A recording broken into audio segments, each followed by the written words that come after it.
नमस्कार साथियों, bike coffee channel पर फिर से आप लोगों को और एक नए वीडियो में स्वागत है। आशा करते हैं कि आप लोग अपने जीवन में खुश होंगे, मस्त होंगे और मजे में भी होंगे। हमने आज फिर बॉलीवुड की बैकग्राउंड से जुड़ी हुई और एक रियल किस्से से आप लोगों को रूबरू करवाने वाले हैं।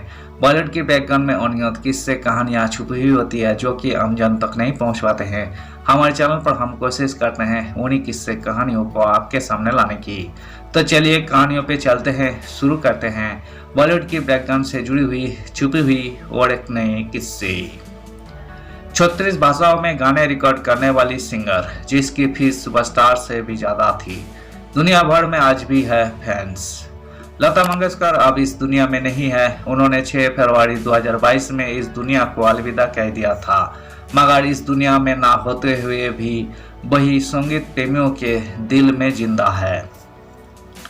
लता मंगेशकर एक ऐसा नाम है जो इस दुनिया में नहीं है, लेकिन उनका नाम अब भी जिंदा है और सदियों के लिए अमर हो चुका है। उनकी आवाज उनके ना होते हुए भी सदियों तक संगीत प्रेमियों के कान में शहद की तरह घुलती रहेगी और सुकून देती रहेगी। सर कोकिला के नाम से मशहूर लता मंगेशकर की आज बर्थ एनिवर्सरी है। लता मंगेशकर का जन्म 28 सितंबर 1929 को मध्य प्रदेश के इंदौर शहर के एक मराठी परिवार में हुआ था। आज लता मंगेशकर के जन्मदिन पर दुनिया भर में उनके प्रशंसक उन्हें याद कर रहे हैं। उस मौके पर चलिए उनसे जुड़ी कुछ दिलचस्प बातें जानते हैं। लता मंगेशकर का असली नाम।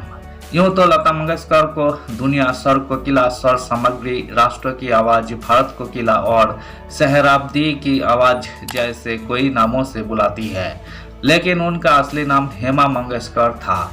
मगर बाद में उनके पिता दीनानाथ मंगेशकर ने उनका नाम बदलकर हेमा से लता कर दिया और फिर वही इसी नाम से जानी गई।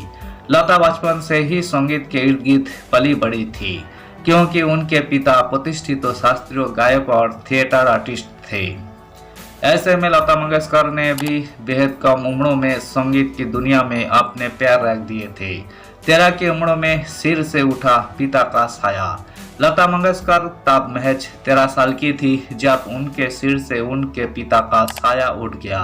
पिता की असामयिक मौत ने उनके पूरे परिवार को आर्थिक तंगी में लाकर खड़ा कर दिया, जिसके चलते लता मंगेशकर को हिंदी और मराठी फिल्मों में काम करना पड़ा। जी हाँ, लता मंगेशकर ने अपने करियर के शुरुआती दिनों में अभिनय भी किया था। उनकी पहली फिल्म पहली मंगला गौर थी, जो 1942 में रिलीज हुई थी। इस फिल्मों में उन्होंने सेनो प्रभा प्रधान की छोटी बहन का किरदार निभाया था।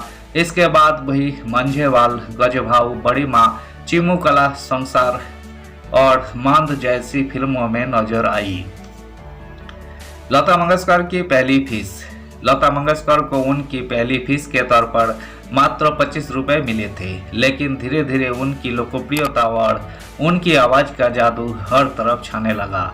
70 के दशक में लता मंगेशकर इंडस्ट्री की सबसे महंगी गायिकाओं में से एक थी।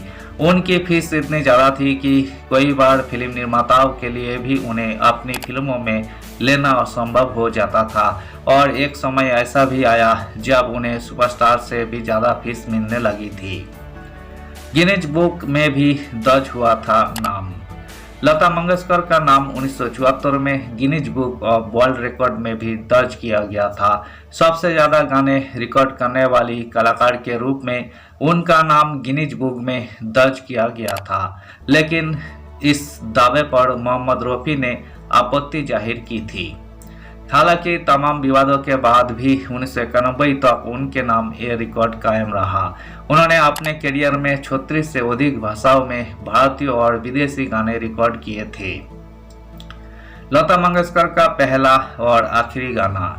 लता मंगेशकर ने पहला हिंदी गाना 1946 में आई आपकी सेवा में के लिए रिकॉर्ड किया था, और उनका आखिरी गाना 2019 में सौगंध मुझे इस मिट्टी की था। 2001 में उन्हें भारत के सर्वोच्च नागरिक सम्मान भारत रत्न से भी सम्मानित किया गया था, और लंदन के रॉयल अल्बर्ट हॉल में परफॉर्म करने वाली पहली भारतीय प्लेबैक सिंगर का खिताब भी उनके ही नाम है।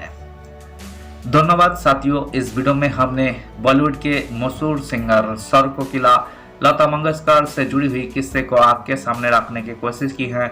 उम्मीद है दोस्तों वीडियो आपको जरूर पसंद आई होगी। वीडियो पसंद आए तो लाइक कर दीजिएगा, चैनल पर नए आए हैं तो प्लीज एक सब्सक्राइब कर दीजिएगा। मिलते हैं नेक्स्ट वीडियो में, धन्यवाद।